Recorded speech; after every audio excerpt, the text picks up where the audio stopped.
देश का लोकतंत्र खतरे में है।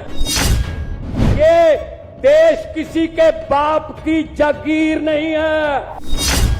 उसको भी अंदर कर दो, जो अस्पताल बनाता उसको अंदर कर दो, ऐसे जीत लोगे। मैं कोई स्पीच नहीं देने वाला हूं, मैं बहुत जूनियर हूं, बहुत ही सीनियर लोग बैठे हैं, लेकिन इतना मैं कहूंगा कि लोकतंत्र खतरे में है, देश का लोकतंत्र खतरे में है। इनको ये लगता है कि ऐसे हम चला लेंगे, डंडे से चला लेंगे। ये देश किसी के बाप की जागीर नहीं है। ये 140 करोड़ लोगों का देश है। ये आजादी हमें शहीद आजम भगत सिंह, राजगुरु सुखदेव, मदन लाल ढींगरा, करतार सिंह सराबा, चंद्रशेखर आजाद जैसे हजारों योद्धाओं ने अपनी जवानी में गले में फांसी के रस्से लटका के ये आजादी हमें दी है। ये इनके किसी बाप दादे की जागीर नहीं है। क्या समझते हैं ये? इसको भी अंदर कर दो, इसको भी अंदर कर दो। जो अस्पताल बनाता उसको अंदर कर दो, जो स्कूल बनाता उसको अंदर कर दो, कांग्रेस पार्टी के खाते फ्रीज कर दो, किसी के नेता फ्रीज कर दो, ऐसे जीत लोगे। हम वो पत्ते नहीं हैं, हम वो पत्ते नहीं हैं जो शाख से टूटकर गिर जाएंगे। आंधियों को कह दो अपनी औकात में रहें। समझते क्या है ये? अरविंद केजरीवाल को अंदर कर दो, हेमंत सोरेन को अंदर कर दो, इसके घर ईडी भेज दो, इसके घर इसकी एमपीशिप कैंसिल कर दो, इसका घर छीन लो। अरे मालिक तुम हो, इन घरों के मालिक तुम हो। इन घरों की मालिक 140 करोड़ जनता है। कोई पता नहीं किस घर में लोगों ने किसको पहुंचाना है। ये गलत फहमी में है।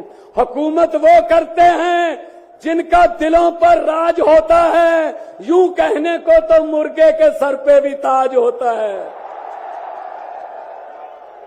आज सुनीता जी, आज कल्पना जी बैठे हैं, सोनिया जी बैठे हैं। मैं नमस्कार करता हूं, नमन करता हूं कि इन्होंने इतने दुख झेले, इन्होंने क्या क्या नहीं देखा अपनी जिंदगी में, आंधियां तूफान झेले, लेकिन फिर भी इतने हौसले वाले बैठे हैं और आपके साथ है। आपका प्यार जो है सबसे बड़ी ऑक्सीजन आपका प्यार है। ये तालियां किसी को ऐसे नहीं मिलती। किसी को दिहाड़ी देके मोदी मोदी करवाना बहुत इजी है।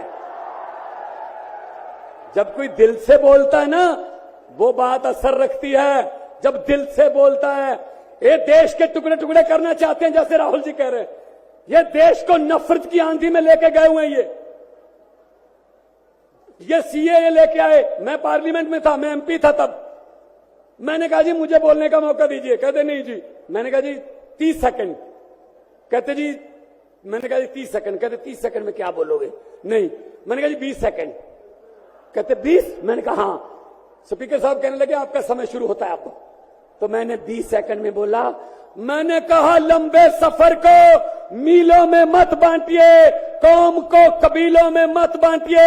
एक बहता दरिया है मेरा भारत देश, इसको नदियों और झीलों में मत बांटिए।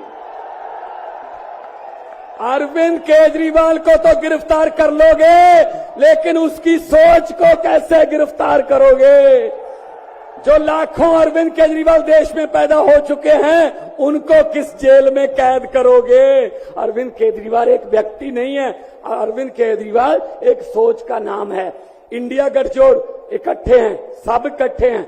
आज सभी के, मेरे ख्याल में कईयों के तो कैमरे भी कांपने लग गए होंगे। ये इकट्ठे कैसे बैठ गए?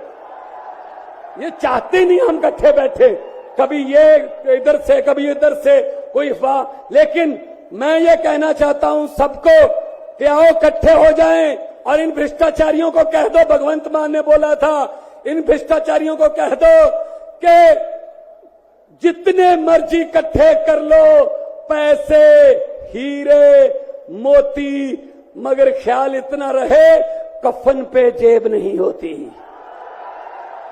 कोई पैसा साथ नहीं जाएगा। लूट लो देश को, कितना लूटना है। गरीबों की बददुआएं ना लो, गरीबों की बददुआएं ना लो। हर बात पे झूठ चल रहा है, हर बात पे जुमला चल रहा है, झूठ पे झूठ, जुमले पे जुमला। अभी जुमले बनाने वाली फैक्ट्रियां चल रही हैं। अभी आने वाले दिनों में आपके पास नए नए जुमले आएंगे, यकीन मत करना। मैंने तो पार्लियामेंट में बोल दिया था, मैंने कहा जी 15 लाख की रकम लिखता हूं तो कलम रुक जाती है, 15 लाख की रकम लिखता हूं तो कलम रुक जाती है। काले धन के बारे में सोचता हूं तो स्याही सूख जाती है। हर बात ही जुमला निकली। मोदी जी, अब तो ये भी शक है, क्या चाय बनानी आती है? मुझे लगता चाय भी नहीं बनानी आती होगी, जिस किस्म का झूठ चल रहा है।